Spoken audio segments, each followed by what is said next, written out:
안녕하세요. 초록책갈피입니다. 오늘은 이유 없는 편안함 세 번째 편 읽어드리겠습니다. 오늘도 행복한 하루 보내세요. 이유 없는 편안함. 끝나기를 기다리는 삶. 항상 끝나기를 기다리는 삶을 살아왔다. 학교나 학원에서는 마치는 시간을 기다려왔고, 일을 하면서는 퇴근 시간만을 기다려왔다. 지금 있는 장소는 불편하고 짜증나기 때문에 빨리 벗어나야 하는 장소라는 기본적인 생각이 깔려 있었다. 막상 집에 가도 재미있는 시간을 보내는 것도 아니고 해야 할 것이 있는 것도 아니었다. 심지어 집에 있는 시간이 길어질 때에는 집으로부터 벗어나고 싶었다. 장소가 문제가 아니었다. 그냥 나 자체가 갖고 있는 불편함이 공간에 투사될 뿐이었다. 그런데 이렇게 저항하지 않고 이완하는 연습을 하면서 끝나기를 기다리는 습관이 많이 사라졌다. 심지어 일을 하는 장소에서도 지금 하는 업무를 조금이라도 더 잘해보려는 마음이 들기도 했고, 그냥 별다른 생각 없이 빨리 이 장소에서 벗어날 필요를 느끼지 못하기도 했다. 내가 편안함을 느끼는 장소의 반경이 조금씩 넓어지는 것만 같았다. 껄끄러운 사람들이 많은 장소를 무의식적으로 피해 다녔다. 애매하게 지내서 어색한 사람이 있는 장소에 둘이 있는 게 싫어서 조금 더 멀리 떨어진 장소를 찾아가기도 했다. 어느새 더 이상 그런 행동을 하지 않게 되었다. 앞서 말했듯이 억지로 그렇게 하는 것이 아니라 그럴 필요성을 느끼지 못했기 때문이다. 여전히 친하지 않더라도 그것이 내가 손해를 보면서까지 다른 장소를 찾아야만 하는 이유가 아니라는 생각을 갖게 되었다. 평가받는 자리나 높은 사람들이 많은 상황에서 긴장하여 실수를 하는 경우가 잦았는데 이러한 부분도 많이 좋아졌다. 나는 두려움을 느끼기 싫어 도망만 쳤다. 이는 사람을 만나는 데에도 비슷하게 적용이 되었다. 새로운 사람들을 만나는 모임을 항상 기피해왔다. 안정감을 느끼지 못하기 때문에 그랬다. 그래서 내가 조금이라도 안정감을 느낄 수 있는 모임만을 찾아다녔다.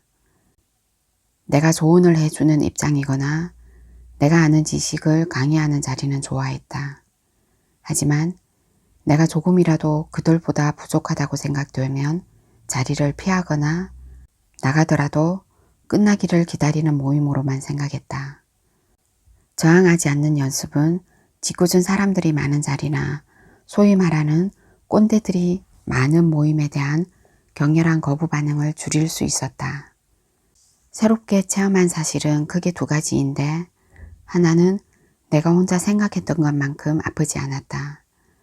나는 항상 사람에 대해 지레 짐작을 해버리고 그 안에서 평가를 완료하였다.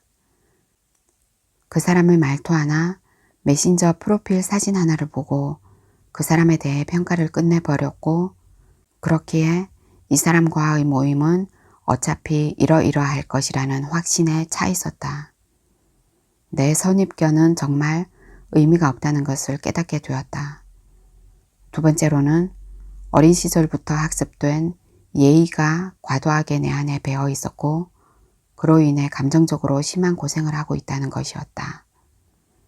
내 생각을 있는 그대로 말하는 것에 어려움을 느끼곤 하였다.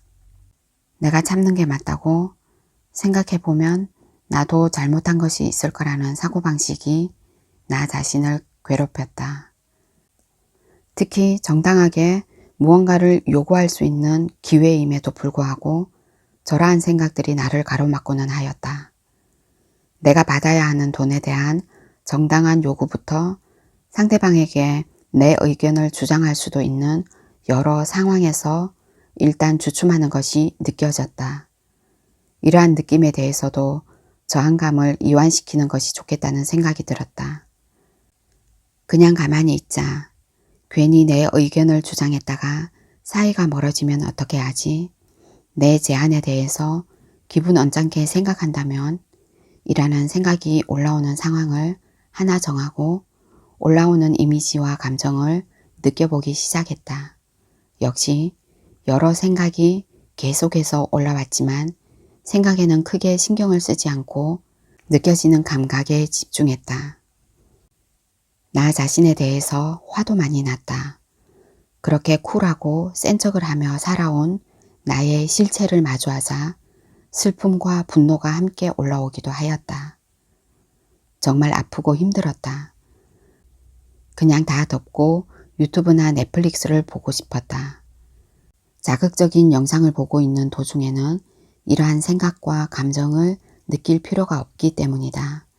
쉽게 해결될 감정이 아니라는 생각이 들었고 뒤로 젖혀지는 편안한 의자에 앉아 눈을 감고 오랜 시간 동안 감정에 대한 작업을 해보았다.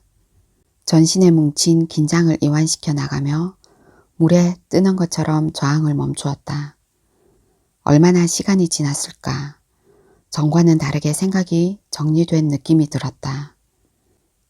내 행동으로 인해 돌아올 결과에 대해 무섭다는 느낌이 사라졌다. 조금의 저항감은 분명히 남아 있었지만 그 정도가 약해졌다. 자신감이 생겼다.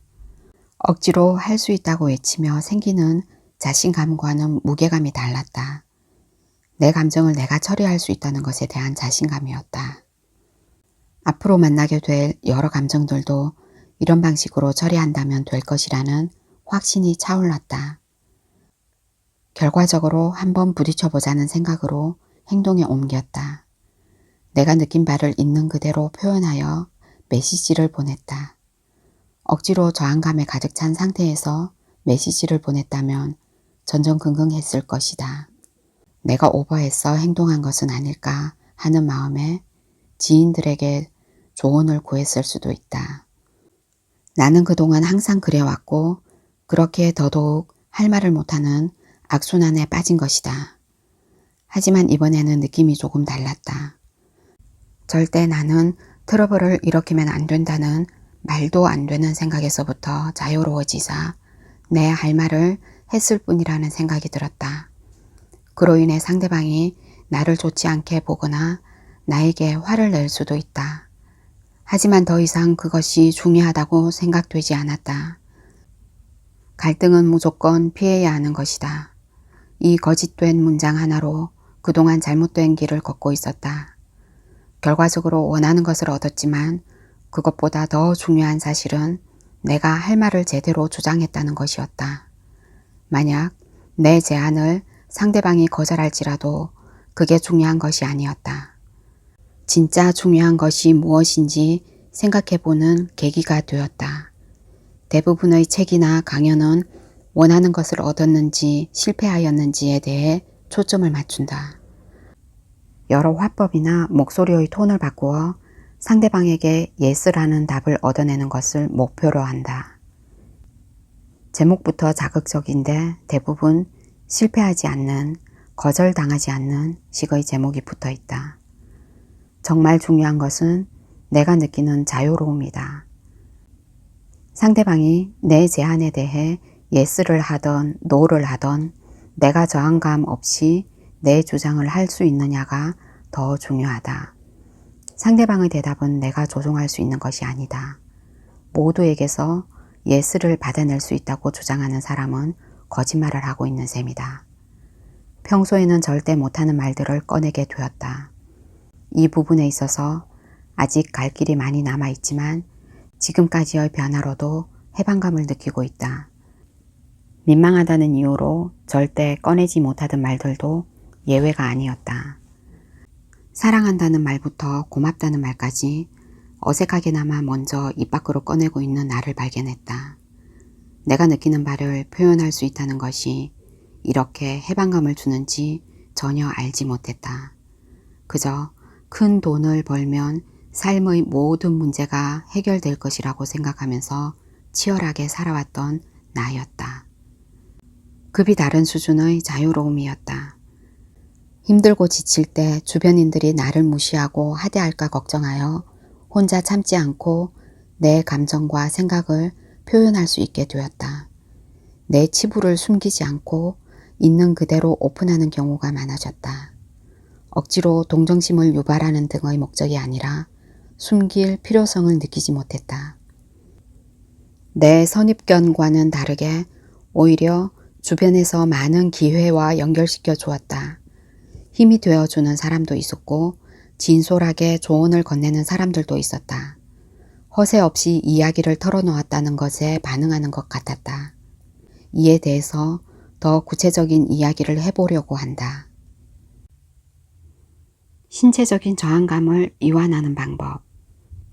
개인적인 신체 저항 반응은 가슴 부근 중앙 쪽에서 뭉치는 느낌과 얼굴 근육 몇 군데에서 찌릿한 통증이 일반적이었다. 꽤나 고통스러웠고 긴장이 심할 때는 해당 부위에서의 통증으로 집중하지 못할 수준이었다.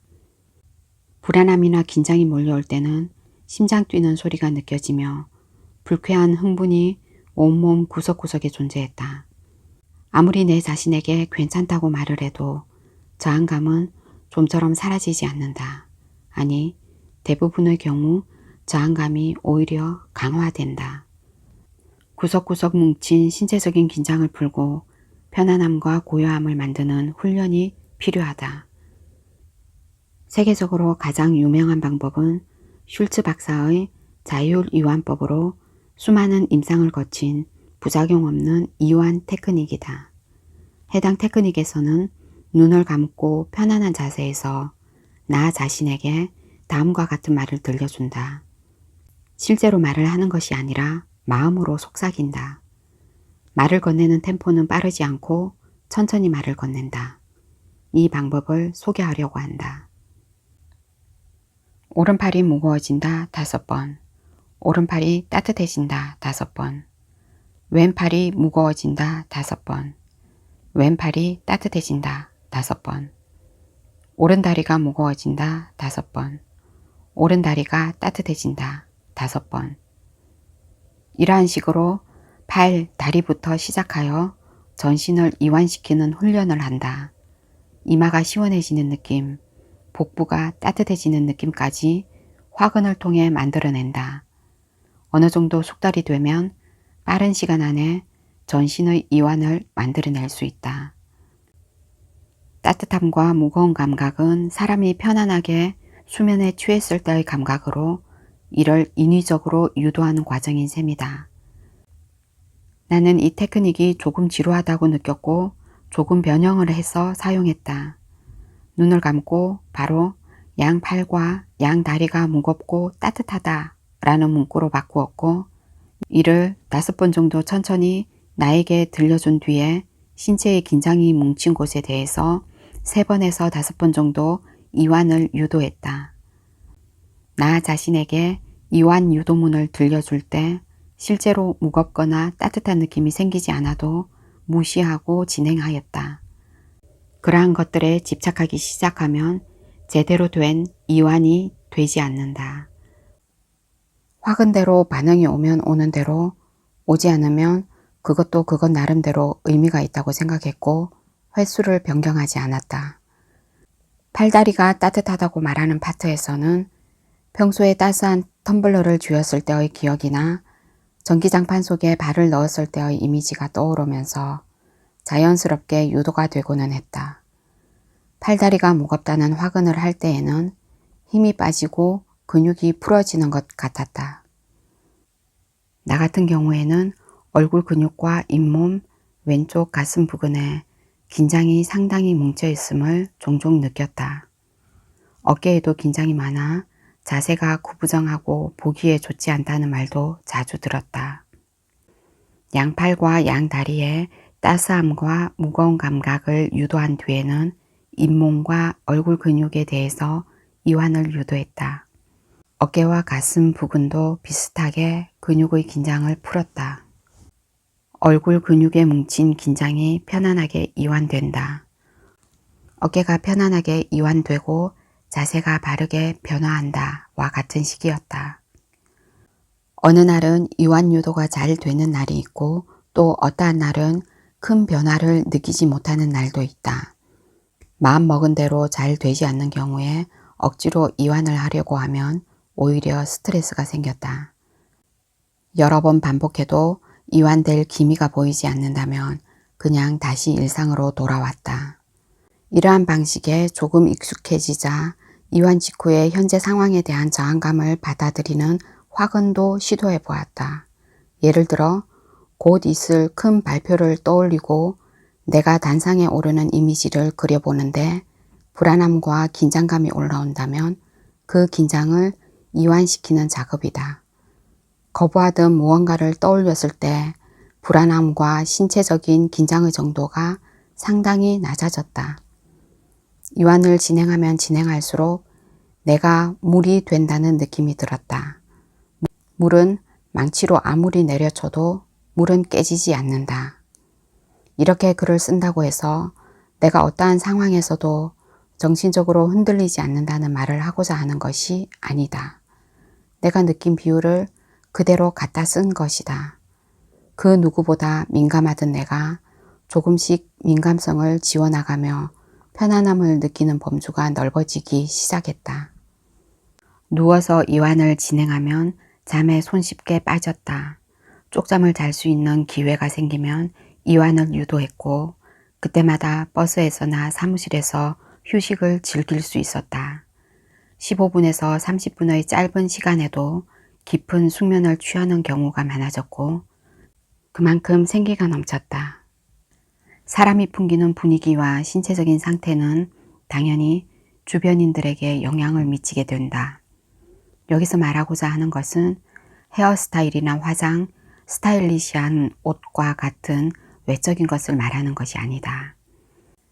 몇 번 강조했듯이 신체적으로 편안하고 이완됨을 느끼는 사람은 주변인들에게 편안함을 제공하게 되며 이는 자연스럽게 주변인들의 호감을 만들어낸다. 날이 서 있는 사람이 아니라 편안하고 흔들림이 없는 사람은 자연스레 관계에서의 주도권을 지니게 된다. 상대방의 무례함에도 민감하게 반응하지 않는다. 애초에 타인의 표정이나 말에 큰 영향을 받지 않는다. 민감하게 날뛴다는 것은 그만큼 취약하다는 것을 반증한다. 또한 우리 모두는 상대방의 약점을 공격하고자 하는 본능이 존재한다. 착하고 나쁨의 이야기가 아니라 정말 우리는 상대방의 취약한 점을 노린다. 불안함을 주변에 뿌리고 다니는 사람은 자연스럽게 표적이 된다. 그렇기에 더욱 방어적으로 살아갈 수밖에 없다. 이를 숨기려고 하지만 절대 숨길 수가 없다. 표정, 말투, 목소리의 떨림, 행동, 그 모든 것을 통해 알리고 있기 때문이다. 이를 감춘다는 것은 나의 감정을 억압한다는 것이고 언젠간 폭발할 수밖에 없다. 사람들의 대화를 잘 들어보면 대부분 자신들이 갖고 있는 불안을 낮추는 것이 목적이다. 짜증나고 화가 난 상태에서 그 사람에 대해 욕을 하는 방식으로 격한 감정을 표출해 없애려고 한다. 그러한 방식이 화를 제대로 다루는 방법이라는 뜻은 아니지만 어찌되었건 의도 자체는 지금 내가 느끼는 감정으로부터 벗어나기 위한 행동이다. 답정 너 스타일로 자신의 생각이나 행동에 대해 동의와 지지를 구한다. 심리적으로 안정감과 소속감을 만들어내려고 한다. 자신의 말에 동의하지 않거나 내가 원하는 대답을 하지 않는다면 대화하는 상대방에게 화를 내기도 한다. 이렇듯 대부분의 관계는 내가 느끼고 싶은 감정적인 편안함을 얻어내기 위한 목적이다. 내가 편안할 수 있는 근거를 상대방에게서 찾는 것이며 그렇기에 항상 갈증에 차 있다. 이러한 사람들 사이에서 상대방의 긴장을 낮춰주고 편안한 이완을 전달하는 사람의 가치는 높을 수밖에 없다. 내가 어떤 것에 대해서 강한 영향을 받고 있다는 증거는 이를 떠올렸을 때의 나의 반응으로 손쉽게 알 수 있다. 예를 들어서 내일 혼자 서점에 가서 책을 볼 예정이라면 이 계획을 떠올렸을 때 별다른 반응이 없다. 책을 좋아하는 사람이라면 조금 기대가 될 수도 있겠지만 큰 반응을 보이지 않는다. 하지만 만약 내일 정말 중요한 시험이 있다면 이야기는 달라진다. 벌써부터 긴장되며 내가 실수를 하면 안 된다는 생각이 올라오기 시작한다. 이완법은 이렇게 심리적으로 뭉친 부분을 편안하게 이완시켜주면서 최적의 심리 상태를 만들어준다. 이 부분에서 이완을 통해 편안한 마음가짐을 얻는 것보다 절박한 상태에서 더 성공할 가능성이 높다고 말하는 사람들이 있다. 하지만 사실이 아니다. 결국 페이스를 유지하는 자가 승리하는 것이다. 순간적으로는 무언가 더 큰 변화가 있는 것처럼 보이지만 절대 오래가지 못한다. 꾸준히 이완 연습을 하면서 기록을 남겨보는 것이 중요하다. 이 책의 마지막에 네이버 카페 주소를 남겨두었는데 일지를 쓰며 기록을 해 나갈 수 있는 공간을 만들었다.